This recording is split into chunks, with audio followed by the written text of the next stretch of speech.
Tuesday, November the 2nd. Dyke joins the BBC. It's not the first time. Marks and Spencer's profits down.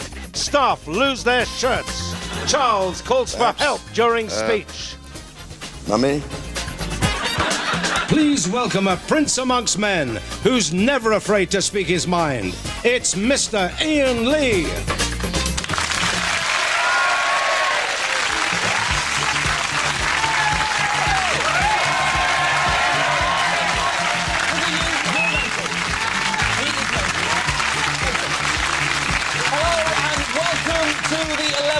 Show. Now, these are dark days, my friends. These are dangerous days. Trouble is a-coming, and soon it'll be time to take sides as the Great House of Windsor takes on the Great House of Blair. First, the Prince spoke out about GM foods, which is a bit rich considering he's from a family that's been genetically modified by centuries of inbreeding and has now produced a breed of miniature woman who lives to be 100 and has 3 hips. Then, Citizen Charles, the rabble-rousing Red Royal, snubbed the President of China, thus leaving Prince Philip to greet him with the immortal words, "Oh, look, it's Hong Kong Phooey!" Now, Charles has caused even more trouble. He's been snapped riding to hounds with the Beaufort Hunt, which is not rhyming slang for Prince Philip, I assure you. I've only just got that. Nice one. To make matters worse, he forced his eldest son to ride with him because, for the royals, chasing a poor, dumb animal into a corner is considered good practice for finding a wife. It don't matter. Prince Charles has even been out hunting with his girlfriend, Camilla Parker Bowles, who is proof that if the wind changes, your face really will stay like that. You're scary. Yeah, you really are. The prevailing mood... Let me just get this over with and get on with it. The prevailing mood seems to be that Prince Charles should keep out of it because we didn't vote for him in an election. Not me. I think he should keep out of it because he's an inbred German who can't get a job until his mum dies. Thank you. Ladies and gentlemen, please go just as wild and welcome our very own fairy princess. It's Miss Daisy Donovan. Come on. What time is this? That bloke's mentioned. Everything. Calm down. She's beautiful. Get off. Daisy, what do you think of the monarchy? Oh, I love them, especially because of the royal variety. There's the bent one, the Greek one, the drunk one, and the one with the feet, which is terrible. Daisy, tell us what's coming up in tonight's show. In tonight's show, I'll be talking to former Home Secretary and Euro Supremo Leon Britton. You were only 16 when you passed your exam into Cambridge, and people must have been really scrutinising your entrance as a young man. Well, I really did it as a sort of dummy run. And later on, we'll be talking to this donkey. Oh, he says E.O. He says he or his friends usually work here on the beach during the course of the summer. Yes, Keith Chegwin will be joining us live later. Now, here's the headlines. And tonight's top stories. Greg Dyke took over as Director General of the BBC yesterday. He's planning to streamline the corporation by cutting costs and shedding unnecessary staff. Apparently, he'll start by turning the heating off in the last of the summer wine dressing rooms. One of his first jobs will be to take a good look at BBC News 24. The channel was said to be delighted as it will double their viewing figures. An anonymous employee said that morale at the BBC was very low, as staff were being sacked on the Tuesday and then having to come back for an omnibus sacking on Sunday afternoons. One of his top names, David Dimbleby, is set to earn £25,000 for Millennium Night. He's going to drive a taxi. In a worldwide survey, it turns out that fictional diplomat Stephen Shaw is better known than William Hague. Who's he, you're asking? Well, he's the leader of the Conservative Party. A new survey of police in London shows that they find it hard to understand some of the things that racial minorities say. What, like, "Don't hit me, ow, please stop hitting me." Tony Blair is to set up a new ministry for rural affairs, or incest as it's more commonly known. With the new ministry comes plans for a new watchdog. Following examples such as Oftel and Ofsted, the Ministry for Rural Affairs is said to be considering the name Off My Land. A chief concern for the rural community is still the beef crisis. Take a look at this. Farmers are angry because they're being eaten by the French. Every year, thousands of British farmers are rounded up for live export to the continent, where they're fed on shit. Farmers aren't eaten in Britain, but in France they're considered a delicacy and end up on a French dinner table with a dollop of French mustard. Let's out! Let's out! Barbarous! We'd like to point out that no farmers were harmed during the filming of that report. Which is a shame. And those are today's headlines.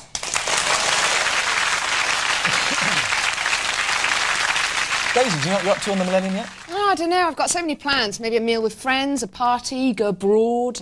Well, I'm not sure what I'll be doing, but when the clock strikes midnight, I'll probably be crying at the beauty of the dawn of a new age, or possibly having a wank. But some TV presenters have already made the firm plans for the big night. They're working, and here's why. The BBC are paying top celebrities such as Gabby Roslin and Handy Andy up to £25,000 each to entertain us on Millennium Night.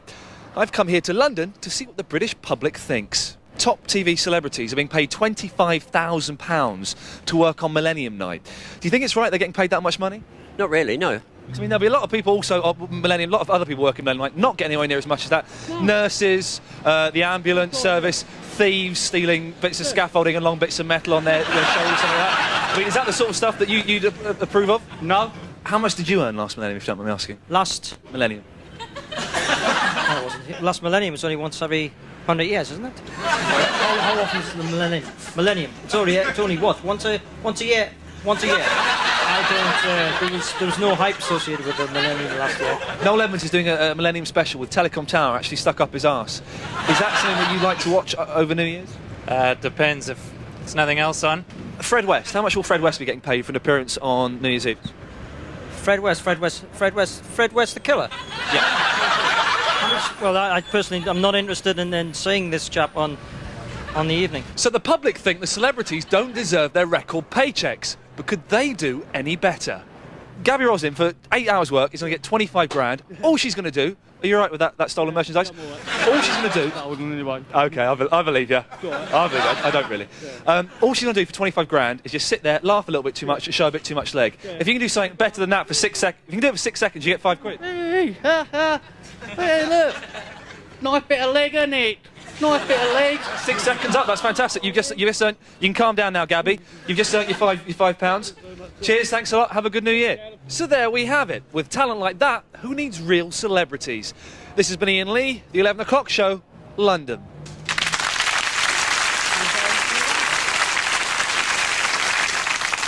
Now here's the news just in. Chris Evans is reportedly having trouble with an obsessive stalker. She could have a gun. That's not a fact, it's just a suggestion.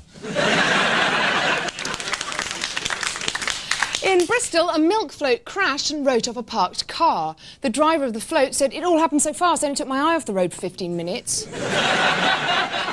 Pagan groups have been denied charitable status. It's thought they'll have to tighten their belts. A spokesman said, "We'll have to make some sacrifices." According to a new survey, 2 out of 3 people are failing in bed because of stress. The third person... The third person is said to be very disappointed. Football news, and Scottish fans have already begun queuing for tickets for the match against England. I'm getting a ticket for me and one for me fellow wee Jimmy, because he's just lost his job at the Iron Brew factory and I had to sell his kilt for skag. And that was the news just in.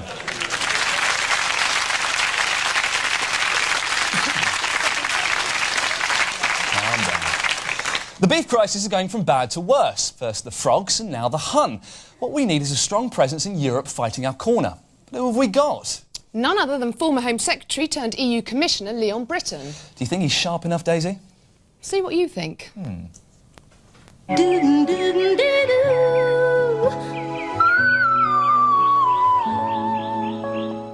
There's been a lot of talk about Britain in Europe, but here's one Briton who's been in Europe for years. Sir Leon Britton, thank you for talking to us today.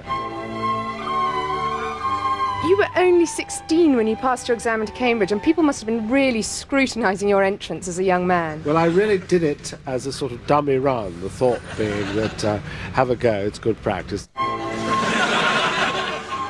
You did have to be hard to be in that position, didn't you? Well, you had to be ready to deal with lots of problems, whether it was the miners' strike or a problem in a prison or an immigration problem, and you never knew what was going to hit you. Yes, in that sense, if you like, you had to be hard. And yes, I quite agree. And would you ever force a young man to take up a difficult position? No, I think anybody who's forced to do that is not going to be very good at it. Towards the end of Mrs Thatcher's tenure as Prime Minister, she became something of a liability to the party. Every time she opened her lips, did you think, oh no, what kind of froth and batter is going to come out now? Not always. There are issues on which Britain has been particularly vocal. For example, beef. Now, your predecessor had to deal with the Iron Curtain. Do you think now in Europe there are beef curtains? No, I don't think that's right at all. When he's kind of outrageous like he is, do you ever want to sort of whip out the little bull fella and spank him and just say, enough? I think that's not exactly an appropriate thing to want to do when you're talking about the leader of the opposition. I see Hague's Conservatives as an eager beaver. Do you think that William Hague can handle that split beaver? Well, I think you put it rather fairly, if I must say so.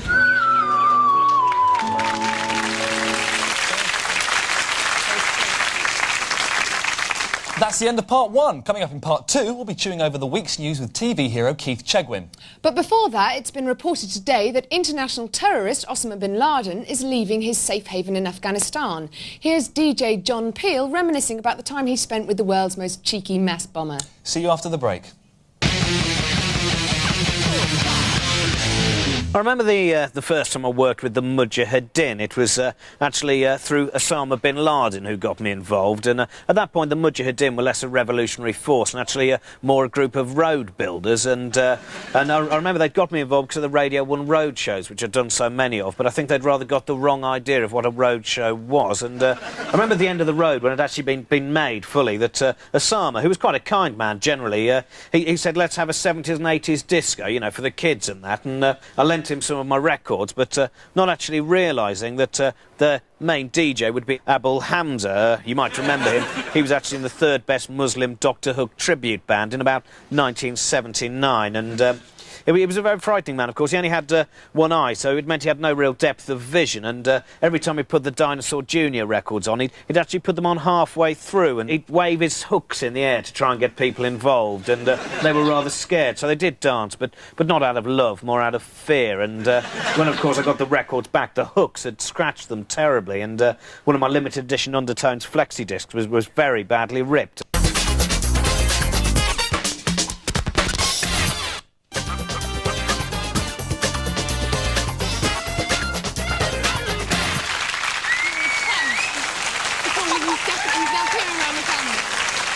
Welcome back to the 11 o'clock show. Now some medical news. Scientists in Washington have turned 3 baboons into hardened cocaine users for a medical experiment. 2 of the animals have since made a full recovery, while a third is still hideously deformed.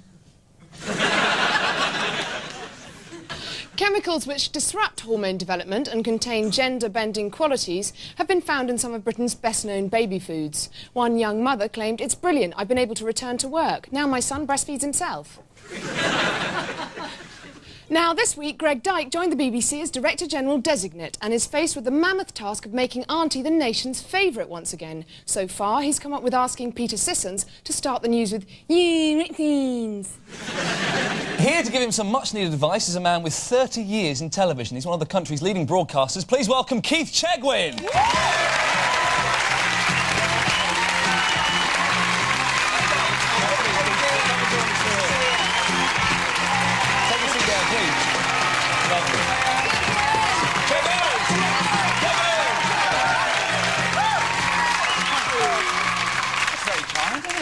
Don't ask me to give him advice. I haven't got a clue. Have you not got a clue? Now, you've been in the public eye for over 30 years. Does it ever get on your tits? Occasionally. I mean, years ago it used to, because I used to walk down the street and people would go, "Oh, hello," and then I'd count 5 and they'd say, "Hey, Keith," and I go, "What?" They go, "Wanker," and they'd run up the road. But it's funny, they don't do that anymore. People just stop and have a little chat and get on with their day-to-day life. Catchphrases at you? No, never, no. Do you not get people going, "Hey!" No, I get cab drivers going, "Hey, would you like a drink?" Now, there's you, Richard Bacon and Pee Wee Herman. What makes children's TV presenters go off the rails? Working with kids. Really? Yeah, honestly, they drive you to drink. No, they were wonderful. Actually, no, they weren't that wonderful, I've got to say, because when I was working on programmes like Swap Shop, I was always at the blooming doctor's. I had nits, I had head lice, I had my pockets pinched, everything you could think of. I always remember struggling through a crowd of about 7,000 people. And when I got to the other side, I thought, God, where's my blooming wallet? Where's my gold watch? They'd nicked it all. The little sods. There you go. Cut round the back of the head. You little sods. Now, what was, as an alcoholic, what was your lowest point? My lowest point. I'm glad you can laugh on about the it. floor. On the floor. My lowest point. Oh, do I have to say? Because No. I'll tell you. If you don't like it, you don't have to. No, don't worry. Lying in bed covered in your own vomit and that sort of stuff. I suppose that's the lowest. And what's the dodgiest thing someone tried to swap on the show? We had loads. Oh, I can't tell. Yeah. The adults were the worst because they and university students because they come up and go, "Yo, do you want to swap that?" Some dildo or something, yeah. Or blow up doll. But we actually got done by the police once. Yeah, we were. Stuff. Yeah, Hitchin, Hertfordshire. We swapped this. Little radio cassette player for a kid, you know. And You swapped it for a kid? No. That's the greatest deal I've ever heard. The things you regret saying on telly. You're too quick for me. No, I swapped this radio on TV and the police came down 10 minutes later and said, "Oh, where's that kid?" I said, "What do you mean?" He said, "Where's that... the one that's swapping stolen goods on the telly?" Now, your old Big Breakfast colleague Zoe Ball is leaving Radio 1. Do you think you would take over if there was a national campaign? If we all said, "Come on, Cheggers"? I don't know. Yes, I'd like to do it. Would yes, you? I'll take that job. Exclusive. Would you like to wake up with Cheggers first thing in the morning? Yeah! We'll start it right Wake up, here you now. beggars, it's Cheggers. Not one of your best, but I like it. I like it. It's an old one, but it's a goodie. Now, you're currently hosting It's a Knockout on Channel 5. Yeah, I love it. Why? Oh, it's just... It's just fat people doing thin things, isn't it? It's Miss Tesco versus the bank manager. And I'll tell you, it's one of the... I've done a lot of telly over the years, but this has got to be one of the best shows I've ever worked on. Really? I can't wait to get there. Did you insist on hiring Frank Bruno and pastry girl Nell McAndrew to make you look more intelligent? Yeah, well, basically... Very nice. Now, Keith, you can make almost anything sound cheerful with your crazy way. Can you read the following stories in an upbeat, enthusiastic way, just so we can see what they sound like? Go on. This is from The Guardian. The last deep coal mine in the northeast is to close next year, with a loss of 400 jobs. Well, hey!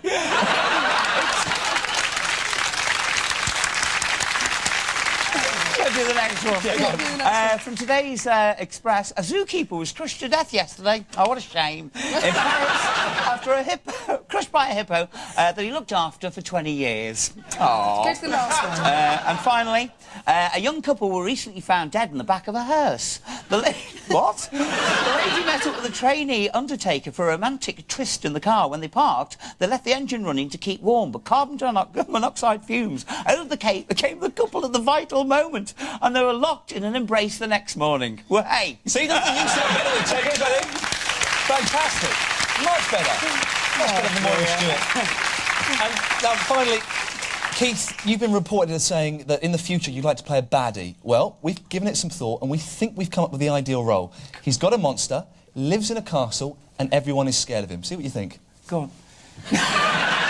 Ladies and gentlemen, Keith Chegwin. Thank you. Keith, thanks very much. With Michael Portillo concluding his fight to become Conservative candidate for Kensington and Chelsea, this show, for one, is sick of the constant innuendo which has accompanied his campaign, and so we've outlawed the following phrases from this programme's forthcoming coverage. We understand that Mr Portillo's experiences in his youth occurred at a time when he was experimenting with his sexuality, and we fully support his brave decision to publicly reveal these events. It should not be a cause for embarrassment nor for ridicule. Whatever Mr Portillo's sexual orientation, whether in the past or the present, it should not be an issue in the forthcoming by-election. What is an issue is whether the policies he espouses are right for the people of Kensington and Chelsea, and in a wider arena, right for the people of the country as a whole. We hope this puts the matter to rest. And in accordance with by-election rules, here are the other candidates standing in the Kensington and Chelsea constituency. Jimmy Somerville, Larry Grayson, Barry Moore, the Village People. Thank you. Now, the letter A has been all over the news today. There's been the Australian referendum, Halloween, and of course Ainsley Harriot's untimely accident. Please get well soon, Ainsley. But they're not the only A's that make the news. Here's Ricky Gervais with his A to Z. Today, the letter is A. Arms race, armies, Armagh, in the news a lot, Ireland, I think. Africa, famine, always happening every year. Oh, we hit that, can you send us some more? Aid, Lenny Henry, Aidy, Kate, not a real war without her. I'm not being funny, right? Have you noticed as the starving Africans get skinnier, Dawn French is getting bigger, you know? Lenny isn't stupid enough to leave food parcels lying around before he posts them off. See, when Dawn's peckish, a truckload of grain and blankets, it's gone. It's like a Scooby snap to her. AIDS, still very big, but it's a simple rule. If you are going to have unprotected anal sex with a lad, and you are an intravenous drug user, say, that's fine. Just make sure you wash the arse afterwards, within a couple of days. Angela Rippon, have I got news for you? Angus Deaton, that's all the A's, I'd have thought.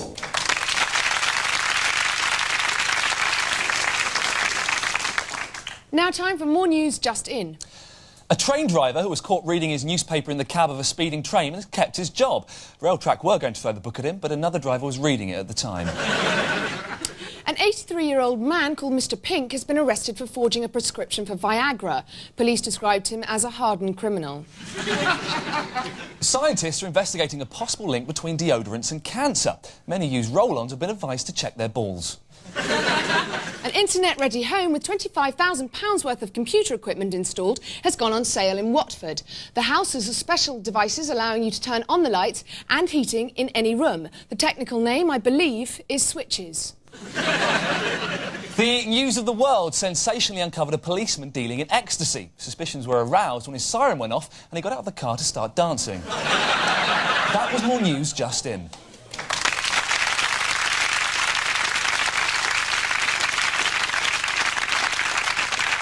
That's about it for tonight. Just time to tell you about tomorrow night's guest, most famous for working in front of a shaky camera. No, I'm not talking about Pamela Anderson and Tommy Lee. It's actually legendary documentary maker Nick Broomfield. But before we go, following threats from the IRA against the pop group Westlife for their involvement in the Poppy appeal, the band's fans prepared to defend them. And finally, proof that your mum was right. If you're ever approached by a strange man in the street, ignore him. Good night. Good night. Basically, you're asking people, would you ever consider giving a vox pop in the street for a late-night topical comedy show? What's a vox pop? It's what we're doing now, having a chitty-chat in front of the camera. Yeah, would you? What time? We can do it now if you want. Yeah, OK, then, yeah, go on. OK. Would you ever consider giving a vox pop for a late-night topical comedy show? Yeah, no problem. Yeah. When would you like to do it? Whenever you like. Now? Yeah, now, it'd be lovely. OK, then. Yeah. First question. Would you ever consider giving a vox pop for a late-night topical comedy show? Yeah, of course I would, yeah. When do you fancy? Where or when? When? Now. Whereabouts? Yeah, we're on the street now. You'd be up for that? Yep, I'll have a jump. OK, well, we'll start now, then. Would you ever consider giving a vox pop in the street for an on-the-day, late-night topical comedy show? Yep, I'll do it, yep. When would be the best time to do that? Best time for me to do it? Well, I'll do it now, but preferably in one of my breaks. Right. When do you have your breaks? Between 1:30 and 2:30. Right. Well, we can do it now quickly if you want. Yeah, go on in. OK, let's get the first question off the way. Excuse me. Would you ever consider giving a vox pop in the street for an on-the-day, late-night topical comedy show? That's about the full time you've asked me that, isn't it? Yeah. I'll do it now, yeah. What you do it? I'll do it right now. What do you want to do? OK, we'll just ask you a few questions, if that's all right. Yeah, go on then, yeah. OK, we'll see the first question. OK. Would you ever consider actually giving a vox pop in the street for an on-the-day, late-night topical comedy show? You're cheering me up there, aren't you? Yeah. Yeah. All right, see you later. Lovely, thanks a lot. Cheers. Take care.